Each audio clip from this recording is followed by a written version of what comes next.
Baik, sekarang kita akan melanjutkan kembali pembelajaran kita, masih dalam topik besar hazard identification, masih tentang teknik HAZOP, Hazard and Operability Study. Kemudian sekarang kita fokus ke seperti apa formulir yang digunakan saat kita melakukan studi HAZOP ini. Oke, jadi kira-kira seperti ini formulirnya. Dapat kita lihat bersama, ada project name, kemudian ada tanggalnya, dan karena Hazop form ini pasti berlembar-lembar, jadi di sini ada page berapa dari total berapa halaman. Kemudian proses yang sedang direview ini proses apa, sectionnya apa, misalnya section reaction, section storage, atau handling, atau pre-treatment, something like that. Reference drawing yang dipakai ya. Jadi kalau ada PFD atau PNID yang dipakai sebagai referensi, itu dicatat semuanya karena masing-masing drawing itu ada kodenya. Jadi kode drawingnya itu apa, dicantumkan di sini. Oke, kita lihat ya. Jadi di sini ada beberapa kolom ya. Dan the first column ya, kolom pertama itu adalah item. Ini to provide unique identifier for each case considered. Ya, item berapa? Jadi item ini yang akan memberikan identifier yang unik untuk masing-masing case yang sedang di-review. Oke. Nah, the numbering system used is number letter combination. Jadi ada 1A, kemudian 2B, 3C. Jadi gampang di-reviewnya. Ya, karena ada banyak sekali case-case yang di-consider, jadi perlu kombinasi antara number, angka, dan juga letter huruf. Ya. Thus, the designation 1A would designate the first study, ya, satu itu first, the first study note, ya, and the first guide word. Jadi, A-nya itu lebih ke GW, guide word. Ada banyak guide word, jadi nanti misalnya more than atau greater than itu 1A misalnya, less than itu 1B, kemudian as well as itu nanti C, dan seterusnya. Ya, nanti tentu saja kita akan membahas juga example yang akan membuat formulir ini menjadi lebih clear. Oke, kemudian second column itu adalah study note. Ya, di sini kita akan mendetailkan sebenarnya note yang sedang kita review itu apa. Ya, dan tetap nanti item akan mengacu ke study note atau sebaliknya. Dan kemudian third column itu adalah proses parameternya, apakah flow rate, apakah pressure, apakah temperature, apakah concentration, agitation, dan lain sebagainya, yang sudah kita bahas di bagian sebelumnya. Kemudian di kolom keempat lah kita akan mengapply deviation atau guide words. Seperti yang sudah dibahas sebelumnya, guide words itu ada banyak, no, no flow, something like that, greater than, higher than, as well as part of, reverse, misalnya ada reverse flow, ya, other than, ya. Jadi kalau misalnya harusnya kita punya komponen A, B, C, D, E, tapi tiba-tiba ada komponen F yang masuk, itu seperti apa dampaknya dan itu dicatat juga di HAZOP. Ya, sooner than, later than, ini khususnya kalau kita punya proses yang batch, yang mana semuanya itu ada step-step yang detail, yang tidak boleh saling berubah stepnya, ya nggak bisa step ketiga dilakukan duluan, step satu dilakukan terakhir, nggak bisa. Ada step by step, disitulah jadi relevan sooner atau later ini ya dalam guide words-nya. Oke, kemudian the next three column ya itu adalah possible causes, possible consequences, dan action required. Oke, kita lihat. The next three column are the most important result of the analysis ya. Jadi possible causes. Kenapa flow bisa greater than? Kenapa flow bisa other than? Bisa higher than? Kenapa material yang involved dalam reaction bisa other than? Tiba-tiba material yang tidak dikehendaki masuk ke dalam reaktor misalnya. Nah, disitulah akan kita bahas atau kita list down semuanya, possible causes-nya apa. Apakah pompa rusak, apakah pipa bocor, apakah kesalahan operator, apakah valve-nya leaking, apakah rupture disk-nya rusak, segala macam. Ya. The first column itu adalah possible causes. Ya. Causes-causes ya penyebab-penyebab yang possible terjadi yang memicu guide words terhadap parameter tertentu. Ya, these causes are determined by the committee and are based on specific deviation guide word combination. Ya, jadi tetap semuanya itu berasal dari komite member yang masuk dalam workshop atau study tersebut dan mereka menggunakan guide word misalnya flow, proses parameternya flow, guide wordnya no flow. Kenapa terjadi no flow? Possible causes, pompa rusak. Kenapa terjadi no flow?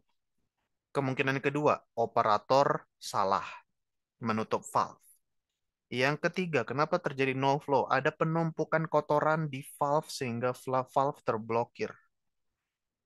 Kemungkinan berikutnya, kenapa terjadi no flow? Oh, blackout, mati lampu. Ya. Kenapa terjadi no flow? Oh, ternyata karena section sebelumnya ada terjadi failure. Ya. Jadi as simple atau bukan as simple, semua possible causes wajib ditulis di sini. Ya. Jadi memang Hazop itu tidak cepat. Ya, Hazop itu kita harus invest waktu yang lama, effort yang besar, dana yang lumayan karena kita harus mempersiapkan environment atmosfer yang nyaman bagi semua tim member, konsumsinya dan lain sebagainya. Semuanya itu harus kondusif supaya semua tim member ini mampu berpikir kreatif, memikirkan apalagi possible causes, apalagi ya. Jadi kunci pertamanya itu adalah possible causes. Kalau possible causesnya tidak lengkap, maka rekomendasinya pun akan tidak lengkap, yang bisa menjadi celah terjadinya accident. Jadi harus nih possible causesnya ini sebanyak-banyaknya didapatkan. Oke, kemudian the next column adalah possible consequences ya. Ya, jadi misalnya no flow ya. Ini saya ini flow. No flow. Kenapa?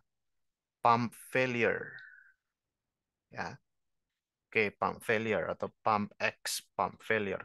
Jadi kalau tidak terjadi, tidak ada aliran berarti reaction gagal misalnya. Ya. Atau apalagi misalnya, tidak ada aliran cooling, maka heat exchanger misalnya HE damage karena tidak ada pendinginan misalnya. Dan lain sebagainya. Oke, kemudian ya tentu saja ya action required. Kalau tadi di sini possible causesnya adalah pump, maka action requirednya adalah misalnya maintenance, MNT. Ya, MNT, maintenance for pump, atau regular pengecekan pompa, atau good design pump.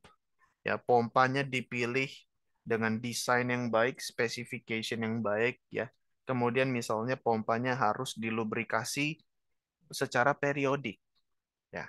Atau mungkin kalau penyebabnya adalah operator, OP misalnya operator, maka action required, OP harus di training misalnya.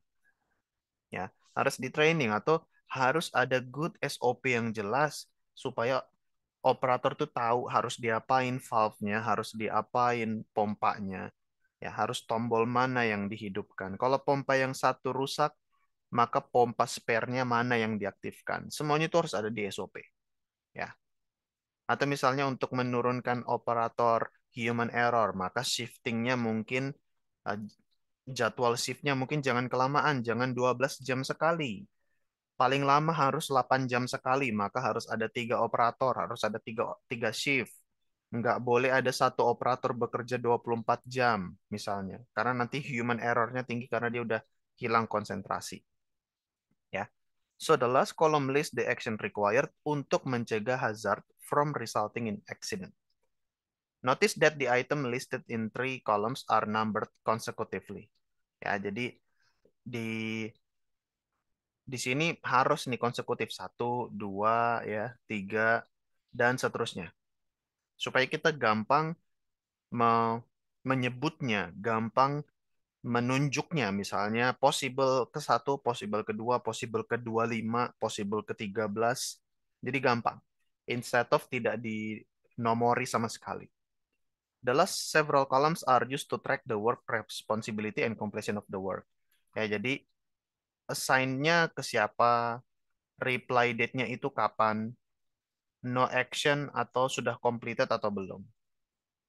Ya, jadi ini bisa di-extend sampai ke kanan lagi ya untuk mendetailkan siapa aja yang responsible, kapan action point harus segera dipenuhi, misalnya segera action point dilakukan sebulan lagi atau mungkin tahun depan, nggak urgent seperti itu. Dan apakah masing-masing action point ini sudah completed, sudah dipenuhi, atau mungkin ada yang nggak perlu action sama sekali, ya. Misalnya harus ada SOP dan ternyata SOP-nya sudah ada, maka no action misalnya, ya. Dan ini tentu saja bisa dimodif ke lebih banyak lagi, misalnya SPV-nya siapa, superintendentnya siapa, manajernya siapa gitu ya. Atau ya senior manajernya siapa yang mungkin bertanggung jawab juga involved dalam HAZOP ini. Oke, jadi seperti itu pembelajaran singkat mengenai formulir HAZOP.